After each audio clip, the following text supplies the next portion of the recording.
जय सिया राम। श्री रामचंद्र जी और सीता जी की सुंदरता का कोई सीमा नहीं और दोनों राजा पुण्य की सीमा है। जहाँ जहाँ जनकपुरवासी स्त्री पुरुषों के समूह इकट्ठे होकर यही कह रहे हैं, जनक जी के सुकृत्य पुण्य की मूर्ति जानकी जी है। जनक सुकृत्य मूर्ति बैदे, दशरथ सुकृत रामोधर दे। इन सम काहु नसीब अब राधे, काहु नहीं समान फल लाधे। जनक जी के सुकृति पुण्य की मूर्ति जानकी जी हैं और दशरथ जी के सुकृति देह धारण किए हुए श्री राम जी हैं। इन दोनों राजाओं के सम्मान किसी ने शिव जी की आराधना नहीं की और न इनके समान किसी ने फल ही पाया। इन सम को न भयो जग माही, है नहीं कतहु होने वो नहीं। हम सब सकल सुकृत कैरासी, भय जग जनमी जनक पुरवासी। इनके समान जगत में न कोई हुआ, न कहीं है और न ही कोई होने की भी संभावना है। हम सब भी संपूर्ण पुण्यों की राशि हैं, जो जगत में जन्म लेकर जनकपुर के निवासी हुए। जिन्ह जान की राम छब देखे, सुकृति हम सरिस विशेषे। पुनि देखब रघुवीर बियाहू, लेब भले विधि लोचन लाहू। और जिन्होंने जानकी जी और श्री रामचंद्र जी की छवि देखी है, हमारे शरीक विशेष पुण्य आत्मा और कौन हो सकता है। और हम सब श्री रघुनाथ जी का विवाह देखेंगे और भली भांति नेत्रों का लाभ लेंगे। काहे परस पर के किल बयानी, एहि बियाह बड़ लाभ सुनयनी। बड़े भाग विधि बात बनाई, नयन अतिथि हो दो भाई। कोयल के समान मधुर बोलने वाली स्त्रियां आपस में कहती हैं कि हे सुंदर नेत्रों वाली, इस विवाह में बड़ा लाभ है। बड़े भाग्य से विधाता ने सब बात बना दी है। ये दोनों भाई हमारे नेत्रों के अतिथि हुआ करेंगे। बारही बार स्नेह बस जनक बुलाओ बसिया, लेने आए ही बंधु दो कोटि काम कामनिया। हे मेरे प्रभु, जनक जी स्नेहवश बार बार सीता जी को बुलावेंगे और करोड़ों कामदेव के समान सुंदर दोनों भाई सीता जी को लेने यानी विदा कराने आया करेंगे। तब उनकी अनेकों प्रकार से पहुनाई होगी।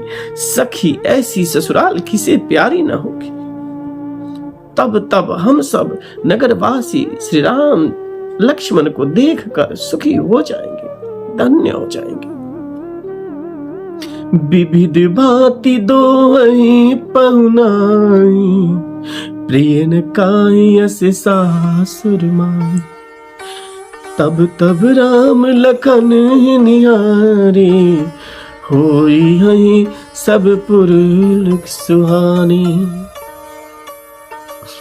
हे सखी, जैसा श्री राम लक्ष्मण का जोड़ा है, वैसे ही दो कुमार राजा के साथ और भी हैं।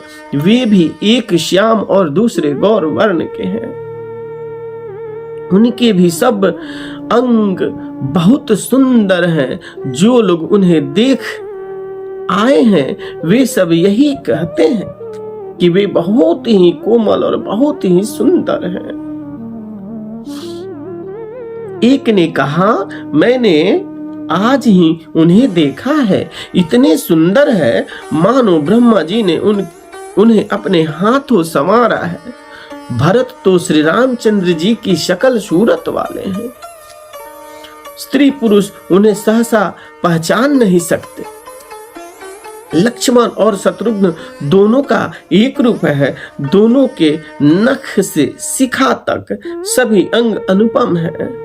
मन को बड़े अच्छे लगते हैं, पर मुख से उनका वर्णन नहीं हो सकता। उनकी उपमा के योग्य तीनों लोकों में कोई नहीं। दास तुलसी कहता है, कवि और कोविद विद्वान भी कहते हैं, उनकी उपमा कोई नहीं है। उनकी उपमा कहीं कोई है ही नहीं। बल, विनय, विद्या, शील और शोभा के समुद्र उनके समान ये ही हैं। जनकपुर की सब स्त्रियां आंचल फैलाकर विधाता को यह वचन विनती सुनाती है कि चारों भाइयों का विवाह इसी नगर में है और हम सब सुंदर मंगल गीत गाए। बस इतनी सी ही विनती है। नेत्रों में प्रेमाश्रु जल भरकर पुलकित शरीर से स्त्रियां आपस में कह रही हैं कि हे सखी, दोनों राजा पुण्य के समुद्र हैं। त्रिपुरासी शिव जी सब मनोरथ पूर्ण करेंगे। इस प्रकार सब मनोरथ कर रही हैं और हृदय को उमंग उमंग कर उत्साह पूर्वक आनंद से भर रही है। सीता जी के स्वयंवर में जो राजा आए थे, उन्हें भी चारों भाइयों को देखकर बहुत ही सुख उन्होंने पाया। श्री रामचंद्र जी का निर्मल और महान यश करते हुए राजा लोग फिर अपने अपने घर को चल दिए। इस प्रकार कुछ दिन बीत गए। जनकपुर निवासी और बराती सभी बड़े आनंदित हैं। मंगलों का मूल लग्न का दिन आ गया। हेमंत ऋतु और सुहावना अगहन का महीना था। ग्रह, तिथि, नक्षत्र, योग और वार श्रेष्ठ थे। लग्न मुहूर्त शोध कर ब्रह्मा जी ने उस पर विचार किया और उस लग्न पत्रिका को नारद जी के हाथ जनक जी के यहाँ भेज दिया। जनक जी के ज्योतिषियों ने भी वही गणन कर रखी थी। जब सब लोगों ने यह बात सुनी, तब वे कहने लगे, यहाँ के ज्योतिषी भी ब्रह्मा की ही है। निर्मल और सभी सुंदर मंगलों की मूल गोधूली की पवित्र वेला आ गई और अनुकूल शकुन होने लगे। यह जानकर ब्रह्मा ने जनक जी से कहा, ब्राह्मणों ने फिर जनक जी से कहा, उपरोहित कहे नर नाहा, अब विलंब कर कारण का। सतानंद तब सचिव बुलाए, मंगल सकन साजे सब ल्याए। तब राजा जनक ने पुरोहित सतानंद जी से कहा कि अब देर का क्या कारण है। तब सतानंद जी ने मंत्रियों को बुलाया। वे सब मंगल का सामान सजा कर ले आए। शंख, नगाड़े, ढोल और बहुत से बाजे बजने लगे।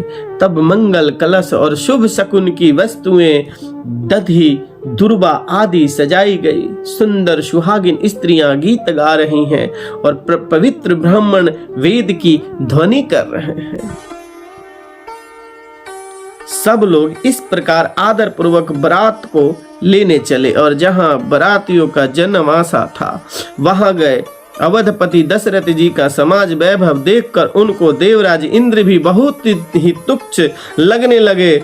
उन्होंने जाकर विनती की, समय हो गया, अब पधारिए। यह सुनते ही नगाड़ों पर चोट पड़ी। गुरु वशिष्ठ जी पूछकर और कुल की सब रीतियों को करके राजा दशरथ जी मुनियों और साधियों को समाज साथ लेकर चले। अवध नरेश दशरथ जी का भाग्य और वैभव देखकर और अपना जन्म व्यर्थ समझकर ब्रह्मा जी आदि देवता हजारों मुखों से उनकी सराहना करने लगे।